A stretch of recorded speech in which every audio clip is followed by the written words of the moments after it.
आज मैं आप लोग को पढ़ाने जा रही हूँ कक्षा 6 की इतिहास, अध्याय 1, क्या, कब और कहाँ कैसे। तो आइए पढ़ते हैं। रसीदा का सवाल। रसीदा बैठी अखबार पढ़ रही थी। अचानक उसकी निगाह एक सुर्खी पर पड़ी। 100 साल पहले। वह सोचने लगी कि यह कोई कैसे जान सकता है कि इतने वर्षों पहले क्या हुआ था। तो रसीदा का सवाल बिल्कुल सही है। आपने भी कई बार ऐसा सोचा होगा, आज से 20 साल पहले क्या हुआ है, आज से 15 साल पहले क्या हुआ होगा। अक्सर आपके मन में जब ये प्रश्न आता है तो आप विशेष स्थिति के बारे में सोचने लगते हैं। जैसे आज स्मार्टफोन चला रहे हैं तो आपके मन में प्रश्न उठेगा, आज से 40 से 50 साल पहले क्या तब भी स्मार्टफोन थे जैसे आज हम इसका प्रयोग कर रहे हैं। आपने तो अपने घर के बड़ों से यानी दादा दादी से कहते हुए सुना होगा कि जब हम छोटे थे उस समय स्मार्टफोन नहीं था। तब आपके मन में जिज्ञासा जागती होगी, जब उस समय स्मार्टफोन नहीं थे तब उस समय जीवन कैसा होता होगा। यह प्रश्न का उत्तर देने के लिए आपके दादा दादी घर में हैं, लेकिन बात हो तो 450 वर्षों पुराने की, यानी आपको जानना हो 600-700 साल पहले क्या हुआ था, तब आप क्या करेंगे। आइए इस अध्याय को पढ़ते हैं और जानते हैं रसीदा के मन में उठी इस जिज्ञासा का जवाब। तो चलिए पढ़ते हैं और देखते हैं कि कैसे हम पता लगा सकते हैं। आगे प्रश्न है, कैसे पता लगाएं। यह जानने के लिए कल क्या हुआ था तुम रेडियो सुन सकते हो, टेलीविज़न देख सकते हो या फिर अखबार पढ़ सकते हो। कल क्या हुआ था इसको जानने के लिए आप तो रेडियो और टेलीविज़न देख सकते हो, लेकिन साथ ही यह जानने के लिए कि पिछले साल क्या हुआ था तुम किसी ऐसे व्यक्ति से बात कर सकते हो जिसे उस समय की स्मृति हो, लेकिन बहुत पहले क्या हुआ था यह कैसे जाना जा सकता है। यह एक बड़ा प्रश्न है, तो इसे कैसे जान सकते हैं आइए देखते हैं। अतीत के बारे में हम क्या जान सकते हैं। तो इस अध्याय का नाम है क्या, कब, कहाँ और कैसे। तो सबसे पहले हमें क्या का उत्तर मिल रहा है कि अतीत के बारे में हम क्या जान सकते हैं। अतीत के बारे में बहुत कुछ जाना जा सकता है, जैसे लोग क्या खाते थे, कैसे कपड़े पहनते थे, किस तरह के घरों में रहते थे, और इसके अलावा हम बहुत कुछ जान सकते हैं। हम आखेटकों यानी शिकारियों, पशुपालकों, कृषकों, शासकों, व्यापारियों, पुरोहितों, शिल्पकारों, कलाकारों, संगीतकारों या फिर वैज्ञानिकों के जीवन के बारे में जानकारियाँ हासिल कर सकते हैं। यही नहीं, हम यह भी पता कर सकते हैं कि उस समय बच्चे कौन से खेल खेलते थे, कौन सी कहानियाँ सुना करते थे और कौन से नाटक देखा करते थे या फिर कौन से गीत गाते थे। इन सब के बारे में हम विस्तार से जान सकते हैं। आइए हम आगे पढ़ते हैं। अगला प्रश्न है, लोग कहाँ रहते थे। आगे कहा जा रहा है, मानचित्र 1 में नर्मदा नदी का पता लगाओ। तो हम इसे ज़रूर पता लगाएंगे, लेकिन इसके पहले क्या लिखा है हम इसको पढ़ लेते हैं। कई लाख वर्ष पहले से लोग इस नदी के तट पर रह रहे हैं। आपको सुनकर आश्चर्य होगा कि कई लाख वर्ष पहले इस नदी के तट पर लोग रह रहे हैं। यहाँ रहने वाले आरंभिक लोगों में से कुछ कुशल संग्राहक थे। कुशल संग्राहक का मतलब होता है जो अपना भोजन के लिए एकत्रित करते हैं, जो आसपास के जंगलों की विशाल संपदा से परिचित थे। आपने देखा होगा टीवी सीरियल में, कहानी में इलाज करने वाले वैद्य होते हैं जो अलग अलग तरह की जड़ी बूटियों और दवाओं से परिचित होते हैं। आज भी अगर हमें चोट लग जाती है तो दादी या मम्मी से कहते हुए सुना होगा, हल्दी वाला दूध पी लो। यह सब जानकारी हमें कहाँ से मिली है। ये सब ज्ञान हमारे कई पीढ़ियों पहले बुजुर्गों से मिला है। अपने भोजन के लिए वे जड़ों, फलों तथा जंगलों के अन्य उत्पादों का यहीं से संग्रह किया करते थे। इसके अलावा वे जानवरों का अखेट यानी कि शिकार भी करते थे। अब हम मानचित्र में नर्मदा नदी का पता लगाने के लिए जो कहा गया है इसका पता लगाते हैं। आइए देखते हैं मानचित्र को। तो हम देखते हैं इसमें नर्मदा नदी कहाँ पे है। नर्मदा नदी यहाँ पे है, भारत के बीचों बीच में। आपको दिखाई दे रहा होगा नर्मदा नदी, आपको दिखाई दे रहा होगा नर्मदा नदी भारत के बीचों बीच में है। ऐसा आप लोग देख रहे होंगे। तो आइए हम आगे बढ़ते हैं।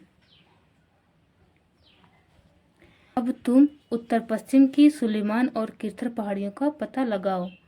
इसी क्षेत्र में कुछ ऐसे स्थान हैं जहां लगभग 8,000 वर्ष पूर्व स्त्री पुरुषों ने सबसे पहले गेहूं तथा जौ जैसी फसलों को उपजाना आरंभ किया। इसका अर्थ है गेहूं जौ सबसे प्राचीन फसलें हैं, यानी सबसे पहली फसल यही है। उन्होंने भेड़ बकरी और गाय बैल जैसी पशुओं को पालतू बनाना शुरू किया। ये लोग गांव में रहते थे। आगे कहा गया है उत्तर पूर्व में गारो तथा मध्य भारत में विंध्य पहाड़ियों का पता लगाओ। यह सब भी हम जानेंगे, लेकिन इसके पहले हम आगे पढ़ लेते हैं। ये कुछ अन्य ऐसे क्षेत्र हैं जहाँ कृषि का विकास हुआ, जहाँ सबसे पहले चावल उपजाया गया। वे स्थान विंध्य के उत्तर में स्थित है। तो मानचित्र पर सिंधु तथा इसकी सहायक नदियों का पता लगाने का प्रयास करो। सहायक नदियाँ उन्हें कहते हैं जो एक बड़ी नदी में मिल जाती हैं। लगभग 4700 वर्ष पूर्व इन्हीं नदियों के किनारे कुछ आरंभिक नगर फले फूले। यानी सहायक नदी किसे कहते हैं? जो छोटी छोटी नदियाँ बड़ी नदी में आके मिल जाती हैं उसे उसकी सहायक नदी कहते हैं। 4700 वर्ष पूर्व, लगभग 4700 वर्ष पूर्व इन्हीं नदियों के किनारे कुछ आरंभिक नगर फले फूले, यानी कि आरंभिक नगरों का विकास हुआ। गंगा व इसकी सहायक नदियों के किनारे तथा समुद्र तटीवर्ती इलाकों में नगरों का विकास 2500 वर्ष पूर्व हुआ। तो आइए हम सिंधु और इसकी सहायक नदियों को दिखाते हैं। यहाँ पे आपको काबुल नदी के नीचे सुलेमान और किरथर पहाड़ी दिखाई दे रही है, और इसके नीचे आपको क्या दिखाई दे रहा है? पास में थोड़े दूर पर सिंधु नदी। सिंधु नदी की कई सहायक नदियाँ हैं, जैसे सतलज, रावी, चेनाब, झेलम और व्यास। ये सारी सिंधु की सहायक नदियाँ हैं। जो सहायक नदियाँ किसे कहते हैं? जब छोटी छोटी नदियाँ एक बड़ी नदी में आके मिल जाती है तो उसकी वो सहायक नदियाँ कहलाती हैं। अब इधर ये क्या दिखाई दे? गंगा। गंगा की सहायक नदियाँ क्या क्या है? सोन नदी है, यमुना, चंबल, ये सारी नदियाँ क्या है? गंगा में आके मिल गई हैं। इधर नीचे सतपुड़ा है, उसके नीचे ताप्ती नदी है, गोदावरी फिर है, दक्कन का पठार है, ये कृष्णा नदी, तुंगभद्रा, पेन्नार, ये सारी नदियाँ हमें मानचित्र में दिखाई गई हैं। तो आइए हम आगे पढ़ते हैं। गंगा तथा इसकी सहायक नदी सोन का पता लगाओ। अभी हमने आपको मानचित्र में गंगा की सहायक नदी सोन का मानचित्र दिखाया है। गंगा के दक्षिण में इन नदियों के आसपास का क्षेत्र प्राचीन काल में मगध, जो वर्तमान में बिहार राज्य में स्थित है, के नाम से जाना जाता था। इसके शासक बहुत शक्तिशाली थे, यानी जो राजा महाराजा थे वो बहुत शक्तिशाली थे और उन्होंने एक विशाल राज्य की स्थापना किया था। देश के अन्य हिस्सों में भी ऐसे राज्यों की स्थापना की गई थी। लोगों ने सदैव उपमहाद्वीप के एक हिस्से से दूसरे हिस्से तक यात्रा की। कभी कभी हिमालय जैसे ऊंचे पर्वतों, पहाड़ियों, रेगिस्तान, नदियों तथा समुद्रों के कारण यात्रा जोखिम भरी थी, यानी यात्रा करना बहुत कठिन था, सफ़र काफ़ी कठिन था। फिर भी ये यात्रा उनके लिए असंभव नहीं थी, फिर भी वो असंभव को संभव बना देते हैं। सही कहा गया है, असंभव कुछ भी नहीं है सामर्थ्य के आगे। अतः कभी लोग काम की तलाश में तो कभी प्राकृतिक आपदाओं के कारण एक स्थान से दूसरे स्थान जाया करते थे। प्राकृतिक आपदा जैसे बाढ़ आना, सूखा पड़ना, ये सब क्या है? प्राकृतिक आपदा। तो वे प्राकृतिक आपदाओं के कारण एक स्थान से दूसरे स्थान जाया करते थे। कभी कभी सेनाएं दूसरे क्षेत्रों पर विजय हासिल करने के लिए जाती थी। इसके अतिरिक्त व्यापारी कभी काफिले में तो कभी जहाज़ों में अपने साथ मूल्यवान वस्तुएं लेकर एक स्थान से दूसरे स्थान जाते रहते थे। धार्मिक गुरु लोगों को शिक्षा और सलाह देते हुए एक गांव से दूसरे गांव तथा एक कस्बे से दूसरे कस्बे जाया करते थे।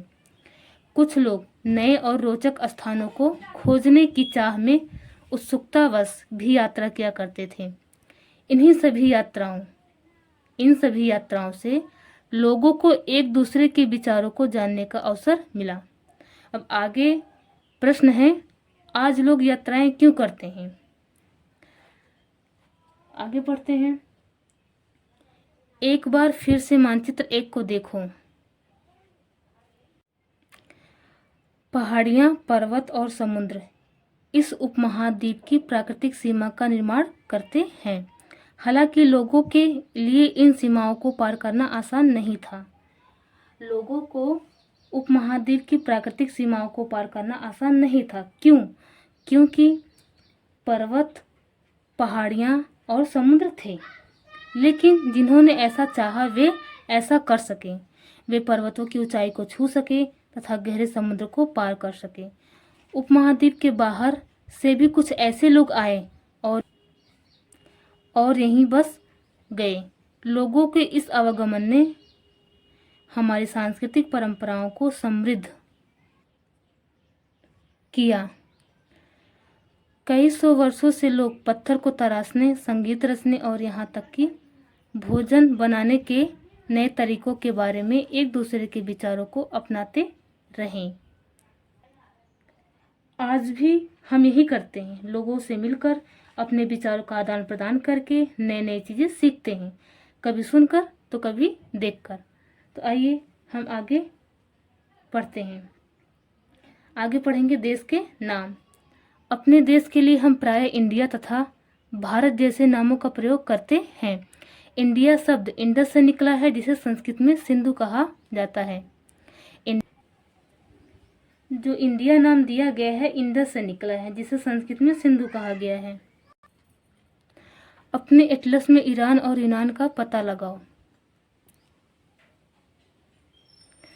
लगभग 2500 वर्ष पूर्व उत्तर पश्चिम की ओर से आने वाले ईरानियों और यूनानियों ने सिंधु को हिंदोश और इंदोश और इस नदी के पूर्व में स्थित भूमि प्रदेश को इंडिया कहा। उत्तर पश्चिम की ओर से जो आने वाले ईरानी और यूनानी थे, उन्होंने सिंधु को हिंदोश और इंदोश कहा और इस नदी के पूर्व में स्थित जो भूमि प्रदेश थे उन्हें इंडिया नाम दिया गया। भारत नाम का प्रयोग उत्तर पश्चिम में रहने वाले लोगों के एक समूह के लिए किया जाता है। जो भारत नाम का प्रयोग है वो उत्तर पश्चिम में रहने वाले जो एक समूह थे उनके नाम पर किया गया है। इस समूह का उल्लेख संस्कृत की आरंभिक यानी कि लगभग 3500 वर्ष पुरानी कृति मतलब रचना ऋग्वेद में भी मिलता है। बाद में इसका प्रयोग देश के लिए होने लगा। हम आगे पढ़ेंगे अतीत के बारे में कैसे जाने। अगला सवाल है अतीत के बारे में कैसे जाने। तो आइए हम पढ़ते हैं। अतीत की जानकारी हम कई तरह से प्राप्त कर सकते हैं। इनमें से एक तरीका अतीत में लिखी गई पुस्तकों को ढूंढना और पढ़ना है। ये पुस्तकें हाथ से लिखी होने के कारण पांडुलिपि कही जाती है।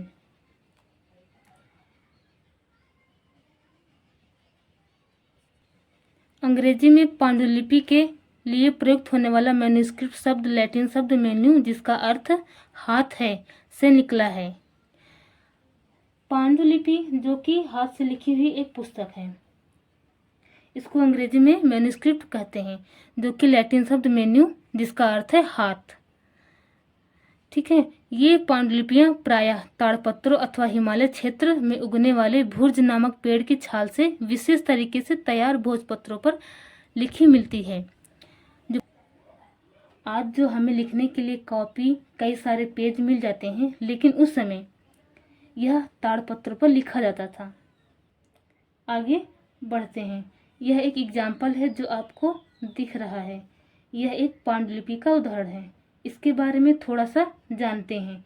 ताड़पत्रों से बनी पांडुलिपि का एक पृष्ठ। यह पांडुलिपि लगभग 1000 वर्ष पहले लिखी गई थी। किताब बनाने के लिए ताड़ के पत्तों को काटकर उनके अलग अलग हिस्सों को एक साथ बांध दिया जाता था। भुर्ज पेड़ की छाल से बनी ऐसी ही एक पांडुलिपि को तुम यहाँ देख सकते हो। ये जो दिखाई दे रही है आपको, ये पांडुलिपि का उदाहरण है। तो हम आगे बढ़ते हैं।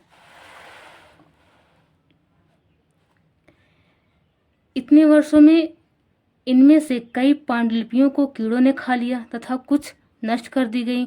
फिर भी ऐसी कई पांडुलिपियां आज भी उपलब्ध हैं। प्रायः ये पांडुलिपियां मंदिरों व विहारों में प्राप्त होती हैं। इन पुस्तकों में धार्मिक मान्यताओं व व्यवहारों, राजाओं के जीवन, औषधियों तथा विज्ञान आदि सभी प्रकार के विषयों की चर्चा मिलती है। इसके अतिरिक्त हमारे यहाँ महाकाव्य, कविताएं तथा नाटक भी हैं। इनमें से कई संस्कृत में लिखे हुए मिलते हैं, जबकि अन्य प्राकृतिक और तमिल में हैं। प्राकृतिक भाषा का प्रयोग आम लोग करते थे। प्राकृतिक भाषा का प्रयोग कौन लोग करते थे? आम लोग, जो सामान्य जीवन व्यतीत करते थे। आगे हम अभिलेखों का भी अध्ययन कर सकते हैं। ऐसे लेख पत्थर अथवा धातु जैसी अपेक्षाकृत कठोर सतहों पर उत्कीर्ण किए गए मिलते हैं। उत्कीर्ण मतलब होता है कीर्ण, यानी कि उन्हें कुरेद कुरेद कर लिखा जाता था। कभी कभी शासक अथवा अन्य लोग अपने आदेशों को इस तरह उत्कीर्ण करवाते थे। राजा महाराजा लोग अपने आदेशों को उत्कीर्ण करवाते थे। आज जैसा कि हम लोग स्कूल या कॉलेजों में देखते हैं, वहाँ पर नोटिस लगी होती है ताकि लोग उन्हें देख सके, पढ़ सके तथा उनका पालन कर सके। कुछ अन्य प्रकार के अभिलेख भी मिलते हैं जिनमें राजाओं तथा रानियों सहित अन्य स्त्री पुरुषों ने भी अपने कार्यों के विवरण उत्कीर्ण करवाए हैं।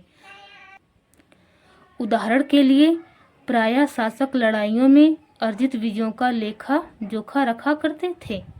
ये जो आपको दिखाई दे रहा है चित्र, ये अभिलेख है। आगे लगभग 2250 वर्ष पुराना यह अभिलेख वर्तमान अफगानिस्तान के कांधार से प्राप्त हुआ है। यह अभिलेख अशोक नामक शासक के आदेश पर उत्कीर्ण करवाया गया था। इस शासक के विषय में तुम अध्याय 8 में पढ़ोगी। जब हम कुछ लिखते हैं तब हम किसी लिपि का प्रयोग करते हैं। लिपियां अक्षरों अथवा संकेतों से बनी होती हैं। जब हम कुछ बोलते हैं अथवा पढ़ते हैं तब हम एक भाषा का प्रयोग करते हैं। अर्थात जो हम लिखते हैं वो भाषा नहीं, लिपि होती है। जब हम कुछ बोलते हैं या पढ़ते हैं तब हम भाषा का प्रयोग करते हैं। यह अभिलेख इस क्षेत्र में प्रयुक्त होने वाली यूनानी तथा आर्मेइक नामक 2 भिन्न लिपियों तथा भाषाओं में है। आगे प्रश्न है, क्या तुम बता सकती हो कि कठोर सतह पर लेख लिखवाने के क्या लाभ थे? ऐसा करवाने में क्या क्या कठिनाइयाँ आती थीं? तो इसका हम एक छोटा सा आंसर दे रहे हैं कि कठोर सतह पर लेख लिखवाने का आशय यह था कि लंबे समय तक के लिए बने रहेंगे, आसानी से नष्ट नहीं होंगे। जैसा कि हमने देखा था कि जो पांडुलिपियां थी जो कि ताड़पत्रों पर लिखे गए, उन्हें कीड़ों ने खा लिया, लेकिन इसे कीड़े नहीं खा सकते क्योंकि यह ठोस चीज़ों पर लिखा गया है। यह इसके लाभ में से एक था। आगे इसके अतिरिक्त अन्य कई वस्तुएं अतीत में बनी और प्रयोग में लाई जाती थीं।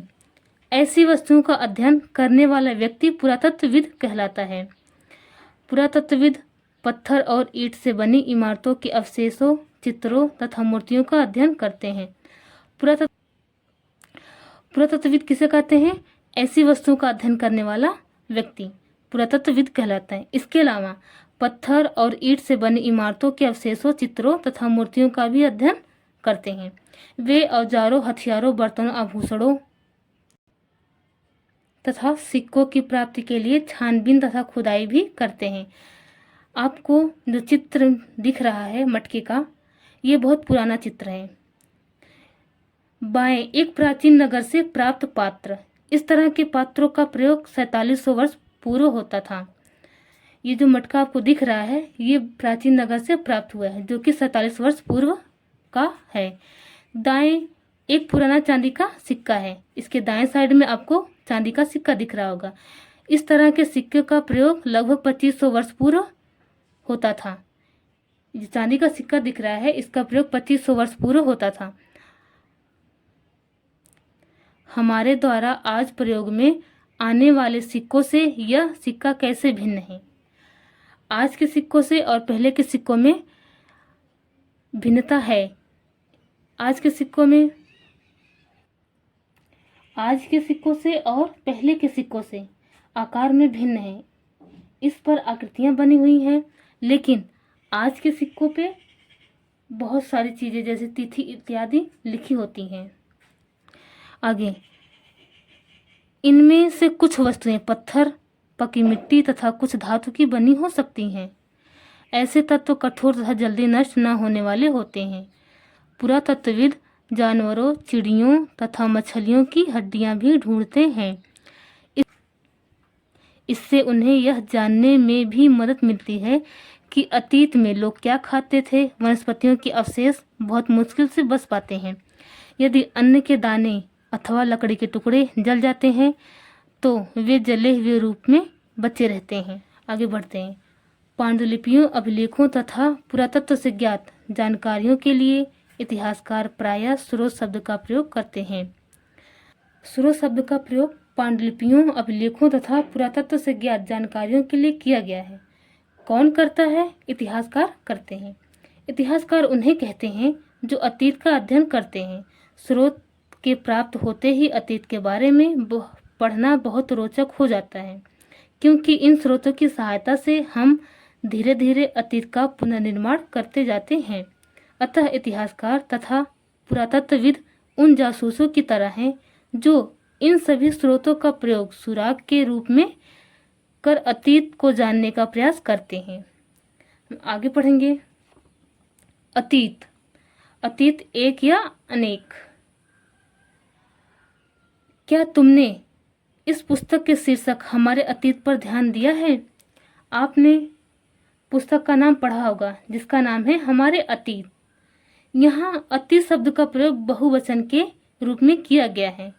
ऐसा इस तथ्य की ओर ध्यान दिलाने के लिए किया गया है कि अलग अलग समूह के लोगों के लिए इन अतीत के अलग अलग मायने थे। देखिए, एक व्यापारी जो व्यापार करता है उसके लिए अतीत व्यापार से जुड़ा हुआ है। उदाहरण के लिए पशुपालकों अथवा कृषकों का जीवन राजाओं तथा रानियों के जीवन से तथा व्यापारियों का जीवन शिल्पकारों के जीवन से बहुत भिन्न था। पशुपालकों या खेती करने वाले कृषकों की बात करें तो उनका जीवन राजा रानियों के जीवन से बहुत भिन्न था। जैसा कि हम आज भी देखते हैं, उस समय भी देश के अलग अलग हिस्सों में लोग अलग अलग व्यवहारों और रीति रिवाजों का पालन करते थे। उदाहरण के लिए आज अंडमान द्वीप के अधिकांश लोग अपना भोजन मछलियां पकड़कर, शिकार करके तथा फल फूल के संग्रह द्वारा प्राप्त करते हैं। इसके विपरीत शहरों में रहने वाले लोग खाद्य आपूर्ति के लिए अन्य व्यक्तियों पर निर्भर करते हैं। मतलब इसके उल्टा, इसके विपरीत शहरों में रहने वाले लोग खाद्य आपूर्ति के लिए अन्य व्यक्तियों पर निर्भर करते हैं। इस तरह के भेद अतीत में भी विद्यमान थे। आगे, इसके अतिरिक्त एक अन्य तरह का भेद है। उस समय शासक अपनी बीजों का लेखा जोखा रखते थे, यानी जो राजा महाराजा थे अपनी बीजों का लेखा जोखा रखते थे कि उन्होंने कौन कौन सा क्षेत्र जीता। यही कारण है कि हम उन शासकों तथा उनके द्वारा लड़ी जाने वाली लड़ाइयों के बारे में काफ़ी कुछ जानते हैं। क्यों? क्योंकि वो अपनी विजयों का, हार जीत का लेखा जोखा रखते थे। जबकि शिकारी, मछुआरे, संग्राहक, कृषक तथा अथवा पशुपालकों जैसे आम आदमी प्रायः अपने कार्यों का लेखा जोखा नहीं रखते थे। पुरातत्व की सहायता से हमें उनके जीवन को जानने में मदद मिलती है। हालांकि अभी भी इसके बारे में बहुत कुछ जानना शेष है। आगे पढ़ते हैं हम तिथियों के बारे में। तिथियों का मतलब, अगर कोई तुमसे तिथि के विषय में पूछे तो तुम शायद उस दिन की तारीख, माह, वर्ष, जैसे कि 2000 या इसी तरह का कोई और वर्ष बताओगी। वर्ष की यह गणना ईसाई धर्म प्रवर्तक ईसा मसीह के जन्म की तिथि से की जाती है। अतः 2000 वर्ष कहने का तात्पर्य ईसा मसीह के जन्म के 2000 वर्ष के बाद से है।